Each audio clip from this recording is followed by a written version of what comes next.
News 4 at 10 starts now with breaking news. And we have a brand new tornado warning just been issued, and this does include Davidson County. So we're talking about folks here in the Greenbrier community, and this is where the signs are of potential rotation. Now, if you're in this area, what we need you to do is make sure you go on and head to your safe place. When we talk about a safe place, we're talking about lowest level of your home, kind of putting as many walls between you and the outside as possible. So that's going to be a bathroom. It might be a closet. If you have a basement, best place to be, grab a pillow. If you've got a sports helmet, you can put that on your head. The reason we do this is because we're concerned about any kind of flying debris. So you'll want to stay away from windows and just hunker down, and we'll give you the all clear when this passes on by. A lot of wind, a lot of rain, been downpouring like this for about a half an hour, a lot of lightning, and we just heard a huge rumble of thunder about 30 seconds ago. The biggest factor, of course, aside from the rain, look at this wind. It is really whipping around this rain here. You can see on this parking lot, this is a church off Cumberland Street, not too far from downtown. And it's kind of waves of this strong wind that we're seeing. And the biggest factor, we've talked about ponding, that will be a concern across the midstate potentially. Check this out, guys. This is accumulated within the last, like I mentioned, 30 minutes here. That is a few inches deep in this parking lot. News 4 today, live with breaking news. Good morning. Breaking this morning. One woman is dead as severe weather hits the midstate. This morning we're seeing the damage. Crews will survey to confirm a possible tornado. The sun is just starting to come up here. We are currently at Christiana Elementary School because crews are saying it's still too dangerous to go out and see the damage at these homes. Now, we were out there earlier before crews pushed us back and got some video of the scenes overnight. We did see multiple homes. We know that one woman is dead after her home collapsed. Another mobile home was toppled over and shred, as what crews say, looked like it was shred into pieces. Another home caught fire after what we believe is lightning striking the attic. This is the one that we just talked about on TV just for the last couple of minutes in Rutherford County around Christiana, and you can see the strong rotation. The green is wind toward the radar blowing toward the north, and the red is wind away from the radar. And as we zoom into that individual spot there, this is Midland Road. Can you read that? This is when it touched down on Midland Road, and notice the debris signature. We've got debris lofted in the air. This likely chunks of homes, chunks of roofs, could be large sections of trees blowing along there. Just remarkable, though, to see the damage that has happened here. I've never seen anything quite like this. This is what's left of the home just off of Midland Road. You can see that it is flipped over off of its foundation onto its roof, really. And we know now that Angie Walker is the life of a local radio station, WGNS President Scott Walker. She was just 10 days away from celebrating her 42nd birthday.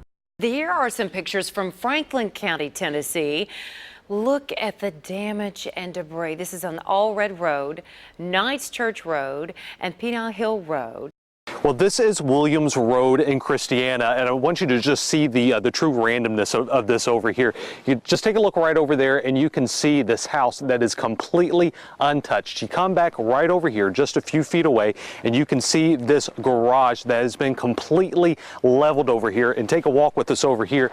You can see where all this debris is spread out through the woods out there. There is damage for miles in Christiana. Now, some of the most significant damage we've seen is on Rock Springs Midland Road. There's major damage to homes in that area. The Rutherford County Sheriff's Department even blocked off this stretch for several hours today while crews worked.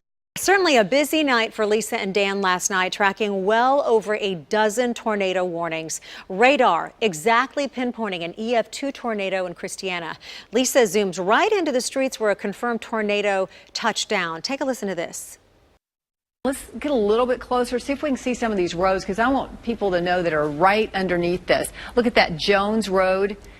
You know where Jones Road is? And if you're right over here around Midland, this is Oak Grove Road. Those are some landmarks for you if you're in that area. This is where we're seeing that rotation. It is really tight here. And I have been here tracking these storms since they started, and this is the best indicator of rotation I have seen so far. You can see what's left of the home here on Midland Road, just completely flipped over. Friends have come by this evening to gather any and everything that they can from this house, clothing for the family that lost their mother. There also were family members that showed up here earlier today walking through the neighboring fields trying to gather anything, stuff that was blown hundreds of yards from the house with those high winds last night. Now, Angie Walker was just a week away from celebrating her 42nd birthday. She's the wife of a local radio station president at WGNS, Scott Walker. She leaves behind a 14-year-old daughter, Olivia, and a 17-year-old son, Reed. Angie Walker was also an adjunct professor of psychology at MTSU, and I spoke with her in-laws who say she was a devoted mom, a beautiful and loving, sweet soul. I also caught up with the pastor at Walker's church who says that she had a dynamic personality. I think when we all woke up and found out that Angie was gone today, everybody's in shock. There's in disbelief, and then trying to figure out what's next, you know. And so just right now putting the energy into trying to plan a service to really remember her well and celebrate a truly great life. We've already counted all the cows today, so they're all still there, so that's a good thing. Beth Smotherman parked the cars in here last night, thinking she'd just be keeping them safe from hail. She had no idea what her Williams Road home in Christiana would see. Windows and the house, it's just, I could just hear a bunch of popping. After about 5 or 6 minutes, it just got real calm. And it was quite a shock when I looked out and seen that there wasn't anything left. Beth's walking around the garage where her family repaired trucks, now gone. Just so much debris, it's just spread through the woods. It's just unreal what the wind and storms can do. The damage spans miles of Christiana, like here in Rock Springs Midland Road. It's just so sad. It's just unbelievable. Crazy that the storms can do things like this. But Beth is counting blessings, both for the family and friends helping here today, and for their home escaping damage just feet away. You see all the thunderstorm warnings, severe warnings, and watches and everything, and you know that they could happen, but you don't ever really expect it to land in your backyard or in your house. A home blown right off its foundation, that's not supposed to happen when we have the kinds of lesser tornadoes we've seen this year. But a News 4 I-Team investigation found it is happening in the mid-state, even to homes built to code. What Chief Investigative Reporter Jeremy Finley uncovered has storm experts questioning whether our homes are being built strong enough. We want you to take this so seriously. Not long after Lisa Spencer predicted it, This is where we're seeing that rotation. the National Weather Service moved in, documenting the strength of the tornado, quickly realizing something was wrong about the Christiana house where Angie Walker was killed. The house lifts off the foundation and flips. You feel that this house shouldn't have flipped? You still have trees around in the backyard. This wasn't anything more than 125, 135 miles per hour. So this shouldn't have happened to this house? Well, in theory, it should not have. It's a theory based on a scale used by meteorologists to determine the strength of tornadoes. 5 is the strongest, 0 is the weakest. It's all based on the damage surveyed at the scene. The National Weather Service determined the tornado that hit Christiana was just a 2. It should have just blown off roofs and snapped large trees. Not do this type of damage. Watch. This simulation shows it takes wind speeds of 115 miles per hour to force a home off its foundation. But a News 4 I-Team investigation found homes in Tennessee are required to only be built to withstand winds of up to 90 miles per hour. Look at this home from a lesser tornado in Clarksville. You can see it was forced off its foundation, but look what withstood: the trees in the very front of the house.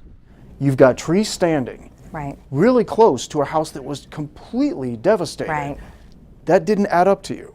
No, that definitely did not. We think that the codes to build houses to should be much higher. Susan Millerick is a national expert on homes built to withstand high winds. Are the homes in Middle Tennessee in greater danger of falling in even these lesser tornadoes? It's not so much, Jeremy, that we're not building properly. We believe we can build much stronger, but we're also building ourselves into riskier places. Riskier highlighted by this study, released just last month by the journal Climate and Atmospheric Science. The areas in red and orange are where tornadoes are increasing, with Middle Tennessee right on the edge.